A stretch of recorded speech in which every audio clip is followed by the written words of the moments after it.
Hello everyone, welcome to my channel Believe and Do It. I am Arshadullah. In my channel, I will help you to get all those amazing insights through motivational inspiration tips, stories, and inviting guests to share their experience, and also to book reviews for helping you to know about the expertise view. So without any further delay, let's get started.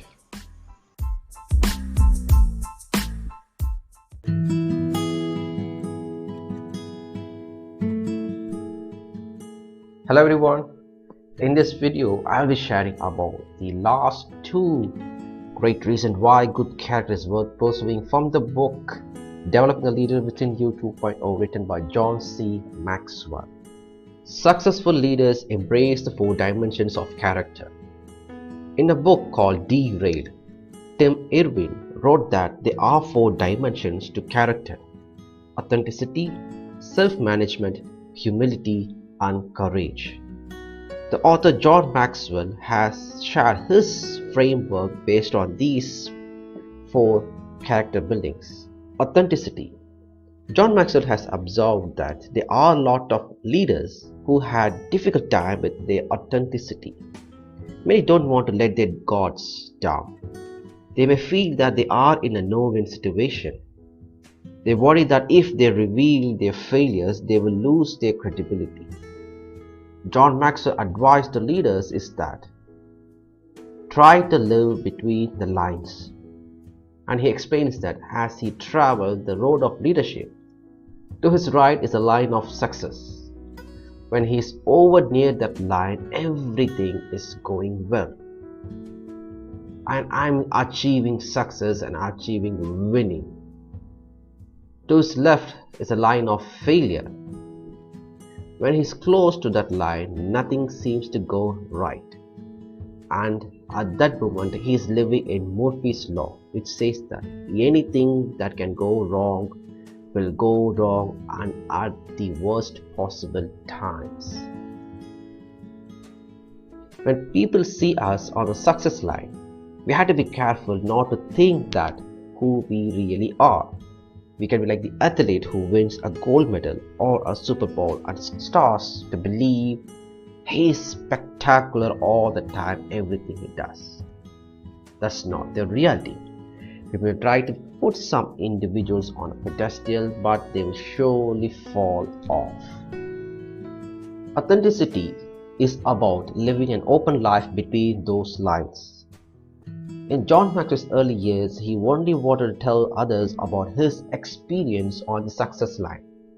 He wanted to impress people.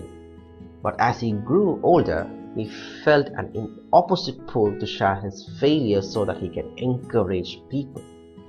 Because he is a public figure, people often only see him at his best, not his worst. For that reason, some people give him more credit than he deserved. But that has bothered the author John Maxwell. Instead of wanting to point to his breakthroughs, he wanted to direct people to the brokenness that has led to his breakthroughs. Sharing our mistakes or our personal challenges with others is also an authenticity. John Maxwell says that his framework for self-management is that leaders have to focus on their CQ, which means their character quotient. Author and speaker Ruth Haley Barton says, we set young leaders up for a fall if we encourage them to envision what they can do before they consider the kind of person they should be. So what she is speaking about is the strengthening of character that comes from good self-management. Character is not about intelligence, it's about making right choices.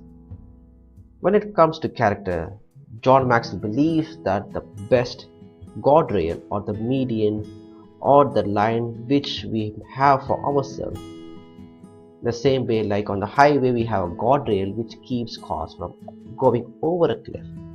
With them in place, we may crash, but we won't die. Same thing, John Maxwell believes that the best guardrails are the decisions we make before we face our high pressure situation.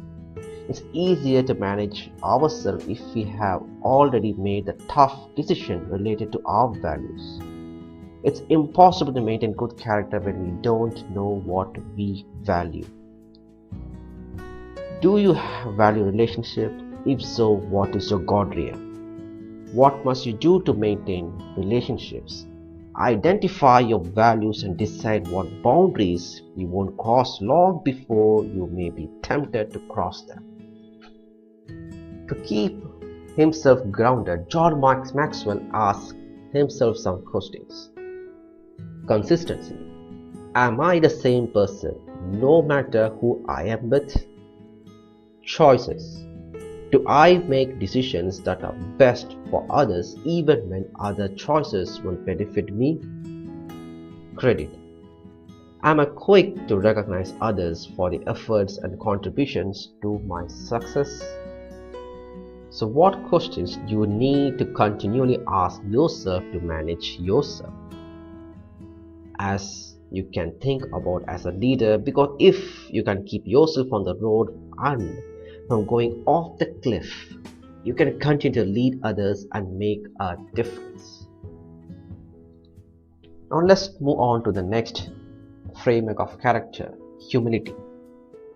Nobody likes to working with a leader who is full of himself and works only for his own benefit. People want to work with a leader who displays humility. What does it mean to be humble? John Maxwell shares what Robert F. Monroe wrote in his book called Humility, 31 Reflections on Christian Virtues. He says that it is the habitual quality whereby we live in the truth of things, the truth that we are creatures and not the creator, the truth that our life is a composite of good and evil, light and darkness, the truth that in our littleness we have been given extravagant dignity. Humility is saying a radical yes to the human conditions. Yes, we are flawed. Yes, we make mistakes. Yes, we are humans, and that's okay, and that's what John Maxwell says that. For most people, humility has to be earned. It is developed over time as we accept our weaknesses and give grace to others for theirs. In college times, John Maxwell used to read these words written by Thomas A. Kempis. Be not angry that you cannot make others as you wish them to be, since you cannot make yourself as you wish to be. Those statements made a strong impression on John Maxwell because at that time he did want to change others. He had to learn how to focus on changing and improving himself. And that happened only when he acknowledged that his flaws are great enough that they need to be addressed. And that requires and creates humility. When you begin to develop humility, you are in a better position to serve the people you lead.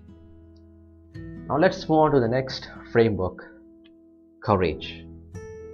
Courage makes character possible. It empowers us to do what's right in the face of fear, fatigue, or uncertainty. Character is not developed in easy and quiet. Only through experience and trial and suffering can a soul be strengthened. To live a life of character requires ongoing reflection, ritual, honesty, and courage to do the right thing. And sometimes we have to work to restore good character after making bad decisions. That takes time, intentionality, and effort. If we want to develop the kind of character that will sustain us as leaders, then we have to embrace the 4 dimensions of character: authenticity, self-management, humility, and courage. And never be afraid to admit that we are wrong. Doing so is like saying we are wiser today than we were yesterday. So the last reason why good character is worth pursuing. Character makes you bigger on the inside than on the outside. Plutarch, an ancient Greek philosopher, said, "What we achieve inwardly will change outer reality." That has always been true. Character is built on the inside before it shows up on the outside. To develop character and become bigger on the inside than the outside, John Maxwell says that we have to deal with our weakness. We have to embrace failure and learn from it. We must choose the better path forward. For years he had an accountability partner who each month would ask John Maxwell 5 questions that dealt with his character. In that question, the last question was always like this: have you lied to any of the 4 previous questions? For that, very often John Maxwell said that, yes, I have. And for that, he will have to go back and he will have to confess his fault. That last question was designed to keep him from developing a divided life. By focusing on internal character, we are also taking care of our souls. John Ortberg, in his book called Soul Keeping, says that our world has replaced the word soul with the word self. They are not the same thing. The more we focus on ourselves, the more we neglect our souls. If our souls lack a center, when life comes at us fast, we will be thrown off of the bull. No matter how hard we try to hold on, eventually we will get thrown. The soul without a center finds its identity in externals. If we focus on the outside, we will get neglected on the inside. However, if we focus on the inside, the outside will always benefit.